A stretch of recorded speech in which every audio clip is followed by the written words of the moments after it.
Discussions in Depth Psychology is powered by Pacifica Graduate Institute. Your host is Bonnie Bright. Hello, everyone, and welcome to this series, Discussions in Depth Psychology. Discussions in Depth Psychology is powered by Pacifica Graduate Institute. I'm your host, Bonnie Bright, and I'm an alumna of Pacifica. And I finished my doctorate in depth psychology there and had really wonderful exposure to so many different depth psychological topics and to Jungian psychology. And so this is just my way of trying to give back a little bit to the community and to be able to contribute to conversations that I think are really important in extending depth psychology in the world. And my guest today is Tom Elsner. So welcome, Tom. Thanks for being here with me. Thanks for having me, Bonnie. Pleasure.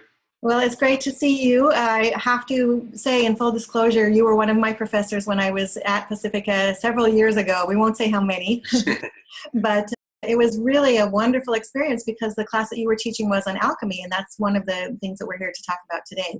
Yeah, good. Yeah, good to see you again. It's been longer than I would have thought. Yeah. Well, let me tell everybody just a little bit about Tom so that you know who he is. And by the way, Tom is conducting a 3-day workshop on Alchemical Active Imagination, and that's March 4th through the 6th at Pacifica Graduate Institute. So you can find out more about that workshop at www.pacifica.edu and then look for the public programs there. Tom Elsner is a certified Jungian analyst, faculty at Pacifica Graduate Institute, and a member of the C.G. Jung Study Center of Southern California. He trained as a lawyer and then as a Jungian analyst at the Center for Depth Psychology. In his research and training of Egyptian, Islamic, and European alchemy, he continues in the lineage of Jung and von Franz's work. The author of numerous articles, Tom has taught courses at Pacifica on alchemy for over 7 years, as well as presenting this material in England, Ireland, Switzerland, and throughout the United States. He has a private practice in Santa Barbara and is completing a book on Coleridge's Rime of the Ancient Mariner, as seen from the alchemical and depth psychological perspectives. So great, Tom, there's so many things in there. I don't really quite know where to dig in, but maybe it would be best if we start talking about active imagination. And of course, it's something that is a practice quite commonly known to most people who have been exposed to Jungian or depth psychology. Maybe you can just tell us a little bit about the history of active imagination and how that came about and what Jung's role was in that. Sure. And this relates to the workshop that I'm doing at Pacifica 2 in March, which is about alchemical active imagination. As far as I can tell, how active imagination started off with Jung is through his own experience. It wasn't something that he had read about, or learned about academically or intellectually. It came about during the time that after he broke with Freud, and he was going through a really intense personal crisis of his own. I mean, he was really in the soup. He was really in dire straits, going through a pretty severe depression, having lots of visions, deep dreams. And he began working on what's now, been published recently as the Red Book. It's a 16-year-long process in which he painted and gave voice to, wrote his inner dialogues out. Basically, he found a way to turn his crisis into a work of art and a process of development and transformation through his engagement with it. So this is what he began to call active imagination, the process of making one's subjective psyche objective in terms of images, voices, experiences that he initially had within himself, and entering into a dialogue with those images and voices. The main idea is that Jung became actively engaged with emotional drives and dynamics that otherwise really would have overwhelmed him. And he discovered that a process of development opened up through that engagement. Then when he, around that time, 1916 through the early 20s, was discovering alchemy, he realized that in this text, the weird text of alchemical symbolism, which seems so nonsensical and bizarre, that the alchemists were having similar experiences to his, similar symbolic experiences.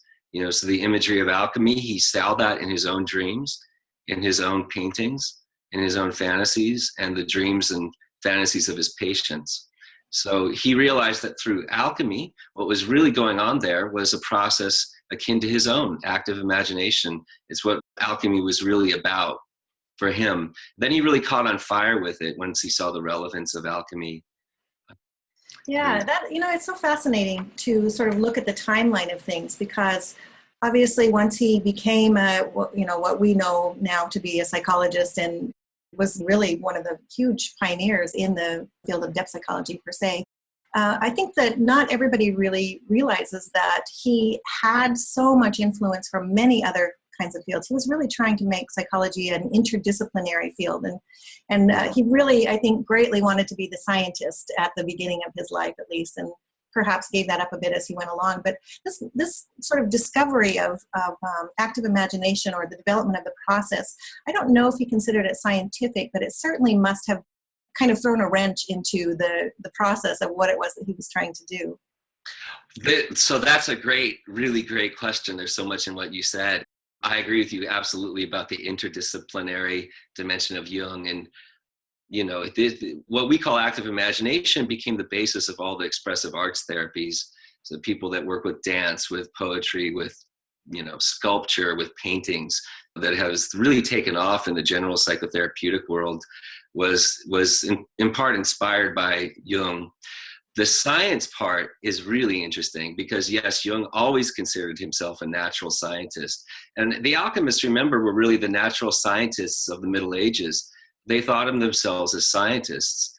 Jung chose to go into the medical sciences instead of the humanities, in part based on this amazing dream he had when he was young of a radiolarian, a large 3-foot mandala-shaped object that he saw in his dream in a river in the forest, and it was glowing. And Jung woke up from that dream. He said, my heart was beating with excitement, with a thirst for knowledge. And that dream propelled him into the natural sciences, into medicine, instead of the humanities. So Jung always had this thing for science, but it wasn't until he met Wolfgang Pauli, the Nobel Prize winning quantum physicist, in the 30s, and started what would become a 26-year-long collaboration with Pauli, that he felt there was a kind of science that was able to back up his experiences of the psyche, of the autonomy of the psyche, his paranormal experiences. It wasn't Newtonian science, it wasn't materialistic science, but it was quantum physics. And this is actually a huge intersection for Jung with alchemy, because of that, the joining of the natural sciences with depth psychology. This led to his theories of synchronicity, his extension of the archetype from being just a purely internal experience to something that inheres in the quality of matter, a kind of return of the soul to the world, so to speak. Science was crucial for that. He felt unable to write about synchronicity until he had the backing of Pauli in physics to do that. And so this was all related to alchemy, which was, active imagination with matter, with stuff, with the world, not just a purely internal process, but one that was engaged with the world in that sense. Yeah, so fascinating. And you have to wonder, I think, that if synchronicity was not at play in his very meeting of Pauli, because I'm sure that they probably had some common friends and worked in some common circles, but they really, the friendship that developed out of that and the letters that they wrote over those many years was something that was very special, I think. And as you look back on it, you have to wonder, how that sort of emerged, and wonder if there wasn't a bigger pattern at work there. But I wanted to go back to active imagination for just a minute. I wonder if you can explain or just describe a little bit about how that worked specifically for Jung and how that led to the Red Book, or what parts of the Red Book, how does that show up in the Red Book, I should say.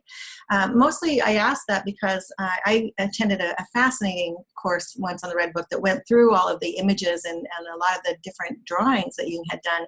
And I had no idea at the time how alchemical some of those were. So I want to talk a little bit about alchemical images and how they show up in the Red Book.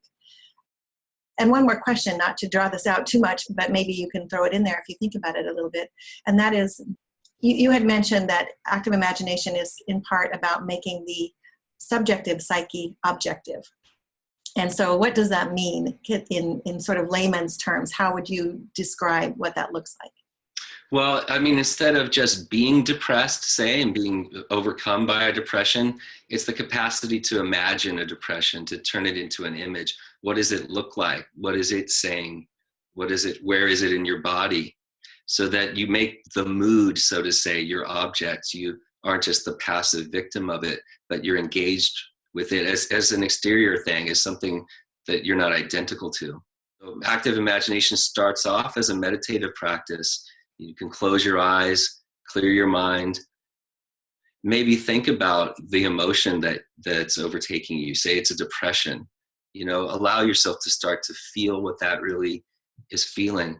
Maybe images will start to emerge along with the depression. Maybe you imagine a dark pit or a black cloud or who knows what. See, with active imagination, it's a practice that is completely open to things appearing as they are.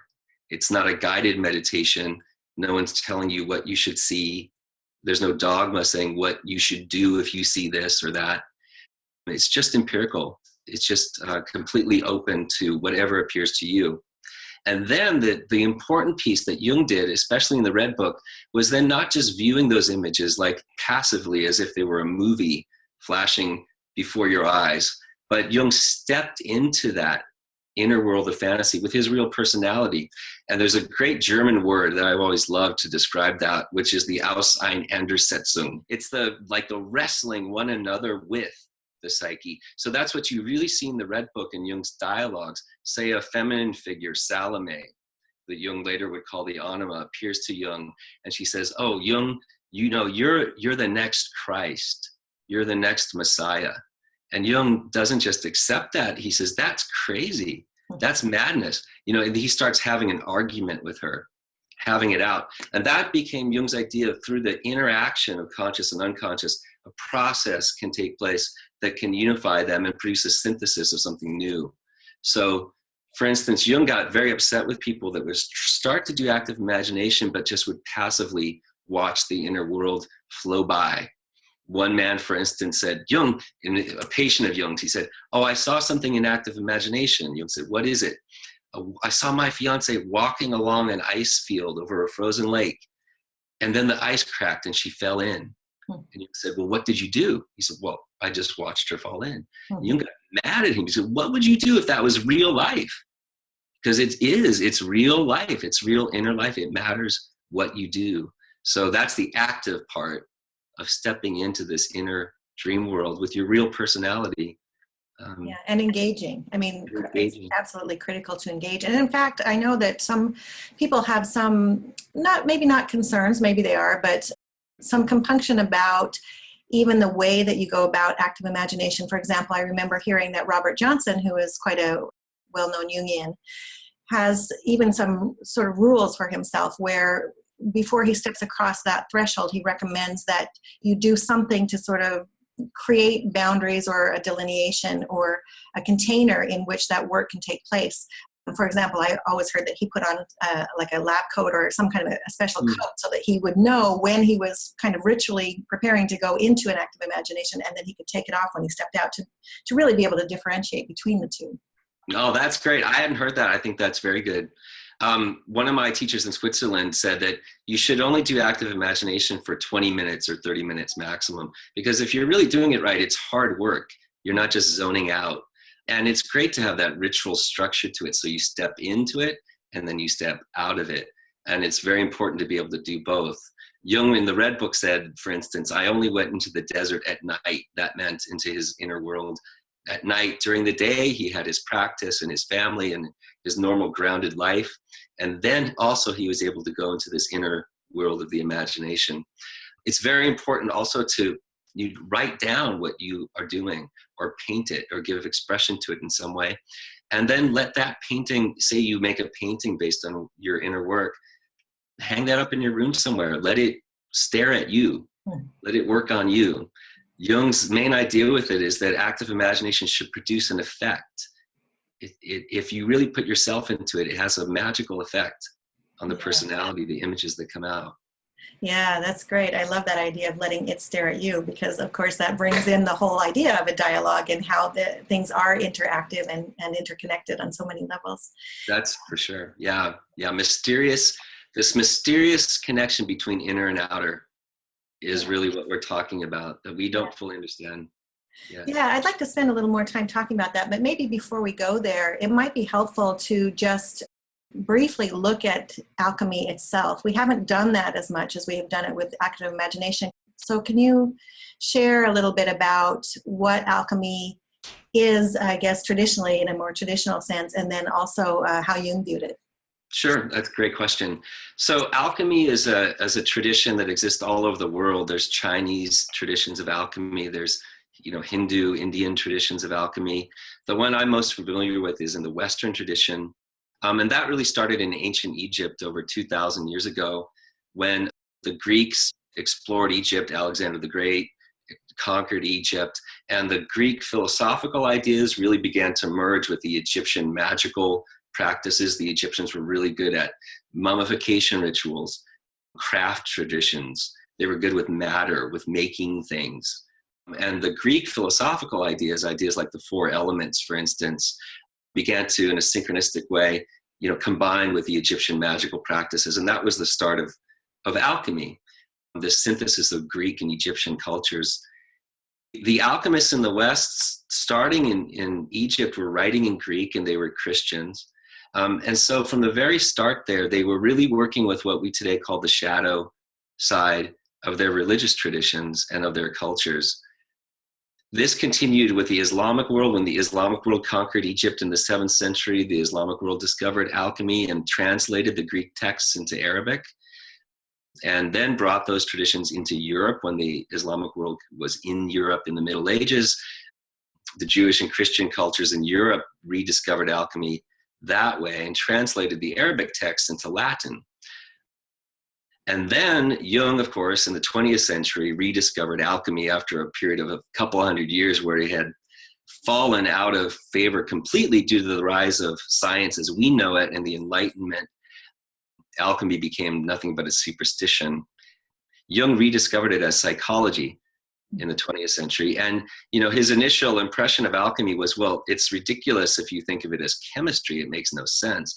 All the mythological imagery that we find in alchemy, the union of sun and moon, the death of the king in the underworld, the dragons and all this stuff. Yeah, it has nothing to do with chemistry. Yeah, but Jung said, this is a huge thesaurus of images coming out of the collective unconscious. So he rediscovered it as psychology in the 20th century, and here we are today talking about it. So it's an over 2,000-year-old tradition. Cross-culture has nothing to do with the United States, little to do with Europe even. It's Islamic, it's Egyptian. So that's one of the things I appreciate about it. Yeah, there's so much history in it. And it's just so laden with images. You had mentioned some of those, and I'm not sure if we'll have time to go into those today. It would be nice if we could, but I know that you'll probably go into those in the workshop. And if people want to really look at some of these images, I noticed that you can Google and you can find kind of repositories of places where people have stored these images online and these websites where you can find them. But they're really unique. And once you start looking at them, you start to realize that the symbolism that's involved in those is extremely profound. And so I know in the traditional alchemy, of course, we have a lot of the four elements play a pretty large role in there, so that you can use those in different ways to change the material or the prima materia that has yet to be transformed. Can you explain a little bit or describe a bit the process of what exactly alchemy is and what the end result would be if you do it successfully? Sure. So I'll try in a nutshell. It really is like Shakespeare. I mean, it's such a genius and very complex language of symbolism. But for me, the main idea in alchemy is this idea of the union of opposites, which is sometimes depicted as the union of the king and queen, the union of sun and moon, the union of spirit and matter, heaven and earth, above and below. The opposites that in the Western tradition were split. The alchemists were working on reuniting those opposites. And so the work begins with a turning towards what we call the shadow, what's been repressed. Emotions, drives, dynamics, fantasies that are heretical, not allowed in the conventional religious culture of the times.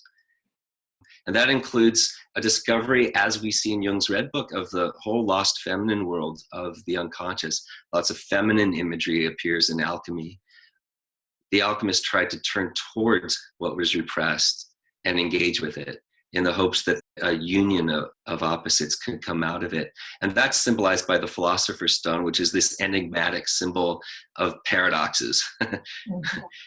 if you think of the four elements, for instance, you can get, like, as you asked, you know, in your question, you can get these strange alchemical recipes that at first seem nonsensical, but if you think about it a little bit, are pretty profound. So one is there's a 2,000-year-old recipe that says, turn the earth into water, turn the water into air, turn the air into fire, and then you'll reach the wisdom. So there you go. That's all you have to do.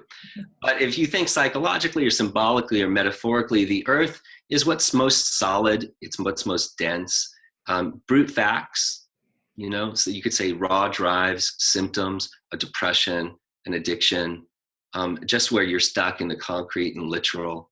So to turn that into water is to make it a little less dense. It starts to flow. You can say that's like finding the images in the emotions. What are the images hidden in the raw brute facts of emotions? Turning that into air would be, what's the meaning of those images? You know, it's getting more and more subtle. And the fire is a light. You know, it's the illumination. It's that sort of spark where things aren't just up in the air as an idea, but where you get it. Like, where does it, it's that inner illumination where something sparks in you and a new process opens up from that. So this is Jung's basic idea of working with alchemy, is to see it as metaphor. And if you can do that, it's a genius, profoundly genius, you know, experience. Yeah. Yes. You know, for me, I just remember when I first learned about alchemy, and I had never heard of it until I really started studying Jungian psychology. And I suppose most people probably have not. But the ideas behind it, the metaphor, the story, the narrative, the symbols behind it seemed so instinctual to me. It seemed absolutely, completely natural when I got it. And I kind of felt like I got it in an instant, the second that someone started talking to me about maybe the elements in that same way. This whole idea of everybody can relate to feeling stuck at some point, and to the idea that water actually helps things flow. So when you start bringing those elements in that way, it becomes very relatable, I think, on many levels, and therefore very understandable from a psychological perspective. But it was really Jung's genius that allowed him to see that and to parlay that into more of a common language for us. Yeah, definitely. And Jung's experience of seeing those symbols in his own inner world, when he discovered alchemy, that was really for him a first contact with something outside of his own world, that he thought he was all alone. He didn't know there was a precedent to the Red Book, say. And it's strange imagery that's heretical and weird. And he just thought, oh my gosh, I'm just the only one who's engaging in something like this. So when he discovered alchemy, he found a historical and cultural precedent. The experience of the alchemists were his experiences, and that was a big deal. Right. And it's weird, but it's not so weird. I mean, if you say, oh, hey, Kobe Bryant was on fire last night in the game, you know, he scored 35 points again. No one thinks he's literally on fire. So it's just the same way of speaking that we do typically all the time and don't think about it. Yeah, that's a great example. Great example. How do you think that alchemy is related to nature? And I ask that question specifically because, of course, I personally have a tremendous concern for what's going on our planet, and I'm looking at the ecological crisis that seems to be just unfolding around us, and I'm wondering how we might apply that to this particular time and situation that we're going through. Yeah, that's a really great question, and not an easy question to answer. It's stepping into pretty deep waters, but very relevant. I mentioned, for instance, Jung's long engagement with Wolfgang Pauli, their dialogues that were just on that question. You know, what does psychology have to do with nature? You know, so Jung the psychologist, Pauli the physicist, felt like they were tunneling towards each other from opposite sides of the mountain, hoping to meet and really coming up with a new vision of nature, not the old Newtonian clockwork deterministic universe in which nature has nothing to do with psyche. It's just dead. It runs along deterministic laws like a machine. The dialogue with Pauli around alchemy opened up for them a new vision of nature that's also an old vision. It's a return to an animated world in which psyche and matter aren't split, but are mysteriously intertwined. But for Jung and Pauli, this was a return to the experience of the alchemists, who also didn't split psyche and matter like we typically do. There wasn't that division for them. For Jung and Pauli, that so-called conjunctio, or union of psyche and matter, now is seen as taking place in the microphysical world, and in the collective unconscious. So that was a new way to envision where that union is, but very much getting back to this idea of, like, as James Hillman writes a lot about, the anima mundi, the return of the soul to the world. That's very relevant to alchemy and alchemy now, in the sense of quantum physics and what's opening up there. Yes, absolutely. And I hope that you will talk more in the workshop about that connection again. And so maybe that's a good place as we start to wrap this up, to just talk about the concept of synchronicity and how that connects back in here. Okay. Yeah, synchronicity. Jung, you know, if you know a little bit about Jung, you know that he was having strange experiences his whole life from when he was little. Paranormal experiences in which matter was doing strange things. This really was difficult for him to deal with, because he didn't have a way to conceptualize those experiences or think about them. So synchronicity is the experience that what Jung called the archetype, or the sense of meaning, and here is not just inside of me, inside of my dreams or my fantasies, but in the world. It's somehow a structure of the material world also, what Jung called the archetype. Right. So if we've had synchronicities, we have that experience. It's as if there's a meaningful connection between the inner world and what's happening outside. Mm-hmm. This was the experience of alchemy, really in a nutshell, and of active imagination. I remember when I was first doing active imagination, I was doing an analysis with an analyst in Switzerland. We were working over Skype. And I had a certain problem in my outer world that I was working with inwardly. And it was a really strange experience to me, because in a very short period of time, the problem in the outer life seemed to really change. It was as if the people involved changed their attitudes, and the whole thing was dissolved. That's an alchemical metaphor too. Different, changed.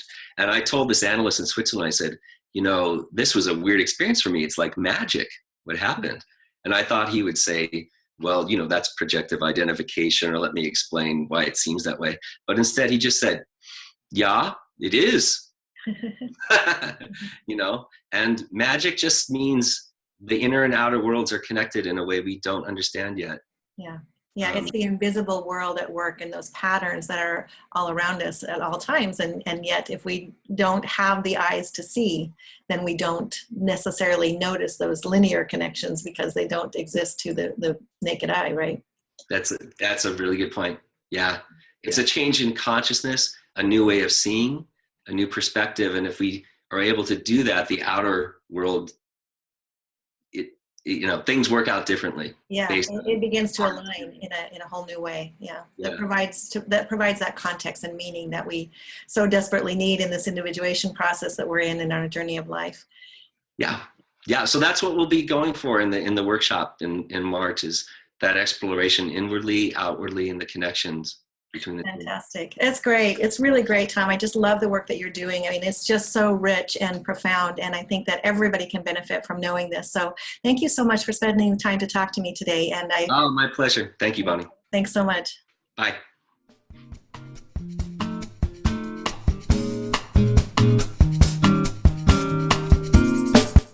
You've been listening to Discussions in Depth Psychology, powered by Pacifica Graduate Institute, with host Bonnie Bright.